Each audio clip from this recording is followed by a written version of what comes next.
Welcome to my review of the Amazon Kindle Paperwhite. I've had this device for about 3 days now, so I thought it was long enough to do a review on it. As you can see, I actually have two here. One of them is in a case. This is the one that's going back.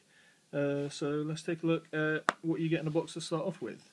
You get this, the Kindle Paperwhite itself, obviously, and you get the USB cable, and that is actually it. It's just a standard micro USB cable. You don't actually get the electricity power adapter that you used to get with the old Kindle. You can obviously buy them separately. It's another £6-7. It's a bit disappointing not to actually get one with it. The Kindle itself, it's meant to have, I believe it's 30% higher resolution on the screen than the old Kindle. I did have the Kindle keyboard that was the third generation Kindle for a good year and a half that I used it for. So in all honesty, off the bat, when I pick this up and I take a look at the text, I don't notice it being much sharper. I actually didn't notice it being sharper at all. I'm sure if I put them side by side I would have noticed it, but right off the bat you don't actually notice it if you're going from an old one to a new one. The design of this thing, the back is made out of, it has this nice matte rubber finish to it, so it's pretty good. If you're holding it, you'll realise that the front part here, I mean, you've got matte rubber on this side, and then on the front part here, it's got more of a cheap, tacky, plasticky feel to it. And I don't know if you'll be able to pick up, let me try and get the camera to pick this up here. The edge, as you can see, there's little, I don't know if you'll be able to pick this up or not, but right across here, on the top of the edge, there are little crumbs that seem to make their way in, and also at the bottom here there seems to be two parts where you can actually almost fit your nail in, because it hasn't been bonded together too well, and crumbs again seem to find their way in there, even when it's just in my bag. That seems to happen. There's not much else to say about it in terms of the product build. I mean, at the bottom of it you've got a little light, comes on when you charge, to power switch, connect it to your computer, for you to connect it to your computer and transfer books over if you want to do it that way. In regards to the screen itself, this one is the one that's going back. I don't know if the camera will be able to pick up something that small, but basically the reason that it is going back, let me do my best to get the camera to pick it up here. Okay, I managed to find a way. If I turn off the light on the camera, and then if you look at the word her, right in the middle next to it says cameraman to cover her. As you can see in the letter H, there's a little dot. That dot gets pretty bright anytime it's on something. There's quite a few of them around the screen, and they seem to be stuck. I know the screen is layered, but they seem to be stuck. A few little pieces of something seems to be stuck in between the layers, and it was pretty annoying having to have that on a brand new Kindle and having to send it back. But the other issue I noticed as well, if you see uneven lighting, I don't know how well the camera will pick this up, especially across the bottom here. If you see uneven lighting, this is actually all the way across the screen. I mean, there's a lot of light here, and then it seems there's less light in this strip here, and then more light, and then less light. It's not part of the reason I gave it back, but that is very, very annoying. And believe it or not, the replacement Kindle that I've received from Amazon, to their credit, Amazon replaced the Kindle when I called them up about the stuck pieces of whatever it is under the screen. They sent me a new one out within 24 hours. I've got 30 days to send that one back, or I get charged for it. But as you can see from this screen, it has the same issue. It's like this muddy look to the bottom of the screen here. That is very, very disappointing. And it kind of makes me think, should I just get a refund and wait? You know, should I just get a refund and wait maybe a few months and give them time to iron out these little kinks?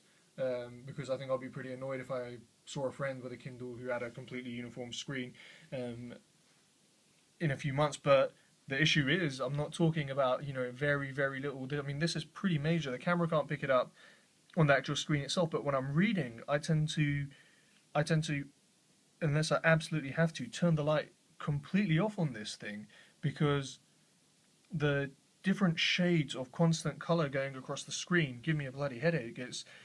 It's almost like, you know, if you bought a phone or or a laptop or anything with a small display and it was like this, it was so ununiform in color, you'd send it back. I have figured out how it happens. Again, I don't know if the camera will be able to pick this up. Right across the top, if you look across the very, very top where my finger is pointing, you can see the light comes through. There's a little black patch there which is blocking out the light, but the light comes through and it lights up the top of the screen very, very well. But if we go to the bottom of the screen, let me try and line this up so you can get a good look.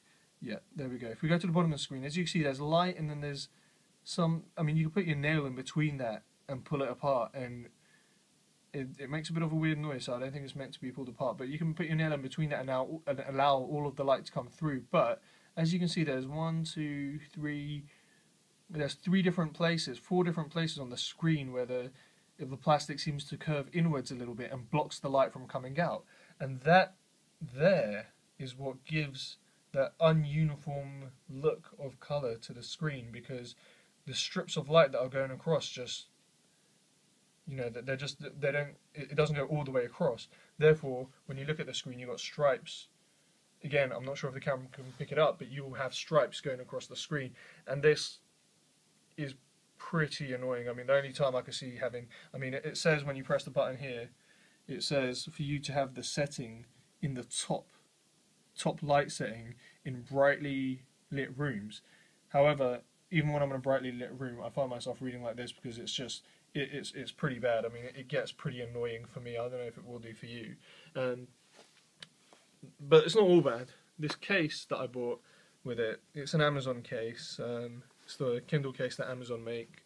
It's described as a leather case. I would better describe this as leather feel. I don't know if it's actually leather, but it has a very plasticky look, especially the back. It kind of feels like leather, but it also has a bit of a rubber look to it. It looks and feels more rubber than leather. If I had to define it as something, I would have defined it as rubber. But the really good thing about this is when you open it, it automatically turns off the screensaver and goes to the last page that you were on. And as you can see, it automatically brings on the light. If you shut it, if we look in between, the light gets turned off itself as well. So you don't need to press the power button at the bottom. It'll automatically turn off the light and turn off the Kindle. And that's something I didn't know that it done, and I'm very surprised with that, and I'm very pleased with that. As I said, I don't really notice the text being much sharper. I'm really in 2 minds at the moment. I don't think the issues I'm having with light uniformity on this screen is anything abnormal. Both screens have this issue with light uniformity, and it's a pretty annoying issue. As you can see, they've got it in slightly different places, but across the bottom, they've both got this issue. In regards to the operation of the system itself, it's good. It's good. I mean, you tap on the right side of the screen to change page, to go forward a page, tap on the left side to go back a page. It's pretty fast in refreshing the page. When you tap the top of the screen, it brings up your settings. You can go back to your home, easily adjust the brightness of the Kindle. You can go shop and purchase new books. You can search for sentences and phrases in the book. If there's any words you don't know, you can keep your finger on it and it will give you a definition. You can go to more and get more details of it. It does still have the experimental web browser. I need to go back to the main menu for that. If I go back to the main menu here, I can bring up the experimental web browser. You need to turn on the Wi-Fi for it, I believe. Okay, it's done that now. I think now is a pretty good time for you to see how ununiform the colour is on the screen as well. The experimental web browser is pretty slow, it's cumbersome, and you really would not use it any time. If you have an iPhone, if you have a laptop, if you have any sort of computer, you wouldn't really use this. I've given it quite a difficult page to load up here, IGN, so you can see what it's like. I mean, scrolling, as you can see, it doesn't seem to be responding very well. Oh, there we go. So if we click on, well, yeah, as you can see, it's not very useful as a web browser. So let's go ahead and exit that. I think anything other than the most basic text pages you're going to have some issues with. You can view books in cover view as opposed to list view, and it gives you the covers, and you can just swipe across to go to the next books. It's embarrassing, I do have the Twilight book on there, let's get rid of that. And across the bottom are books they suggest for you, and you can go ahead and purchase those books as well through the Kindle itself. Let's see, other than that, there's really not too much else to say. I mean, it's your typical Kindle. The only new features it really seems to have, other than the light, is that you close the display, automatically turns off the light, puts it into sleep mode, open the display, brings it back on. At the moment in time, I would honestly say it's been a disappointment for me. I'm right now leaning towards sending this back, waiting 3-4 months for them to iron out all the little kinks. They've obviously rushed this a little bit to get it out in time for Christmas, and it would be good for them to have these little kinks ironed out. I mean, I can't imagine anywhere selling a display like this with these issues. There we go, you can see it again there, how ununiform and patchy the screen is. I really can't imagine anywhere selling a screen like this and not considering it to be faulty. But this seems to be the way it is. I've gone through 2 of them. I've looked on Amazon reviews. There seems to be plenty of these with the exact same issue, and it's a real disappointment. It's a real letdown at the moment. And I'm leaning towards perhaps waiting for them to sort out all these issues before I go ahead and purchase another one. To be honest with you, I kind of wish I had kept my Kindle keyboard and not sold it the day before I got the delivery of this. If I had done that, I would have just returned this and kept that for a few months. It's a real disappointment. If you haven't managed to get one in time for Christmas, consider yourself lucky, because you probably have missed out on the first, the initial run of this thing. And like most technology, the very first set of releases end up being the ones that need the little kinks sorted out with them. So it's a bit of a disappointment, and my advice would be avoid it for now. It is really nice. I'm not touching the screen nowhere near as much as I thought. I was worried about the touch screen accidentally changing pages, but it's easy to hold, and it's a tiny bit heavier than I actually thought it would be. But I mean, it's easy to hold, and you're not going to accidentally turn pages on it. The text is brilliant. It's easy to read. You also have the option, which is good for me especially. Can't be bothered to find my glasses. You have the option to make the text bigger or smaller, which is a really nice feature.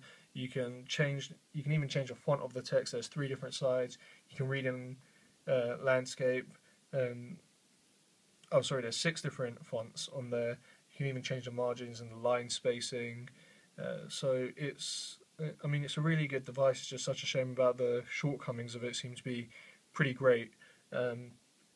So my advice for now is, if you can get hold of a 3rd generation Kindle without the light, go ahead. You're not going to notice much 30% in terms of the screen resolution. You're not going to notice much in terms of that. And in terms of the light, as you can see from the bottom here, it's far from perfect. And even though we've been off the text now for a good, 10-15 seconds, you can still see the text is burnt into the bottom of the screen. Which, to be honest with you, I only just noticed this now in the review. That's pretty interesting. Yeah, so I would say give it a miss for now, and get hold of an old Kindle if you can get one for cheaper, because you're paying more for the light, essentially, and the light is uneven, makes the screen ununiform, and it kind of pisses you off, and you end up most of the time turning the light off anyway, because you want to have an even light on the screen when you're reading it. Just one final note, I know a lot of, if you've never had a Kindle, I know a lot of advertisements for the Kindle that you may see on the tube or on TV or on Amazon's own website say that it's non-reflective, it's the exact same as paper. I found this to be garbage, because let me show you what happens when the light from my ceiling comes on it. As you can see, it's far from non-reflective. You end up having to tilt it away. It's not something you do with paper. Again, this isn't a big issue, but it's something that I kind of thought was a bit of false advertising, because say it's non-reflective, I mean, do they actually aim this at any light before they made a claim like that. Anyway, if you have any questions, any comments, please let me know. Hope you found this review useful, and have a good one.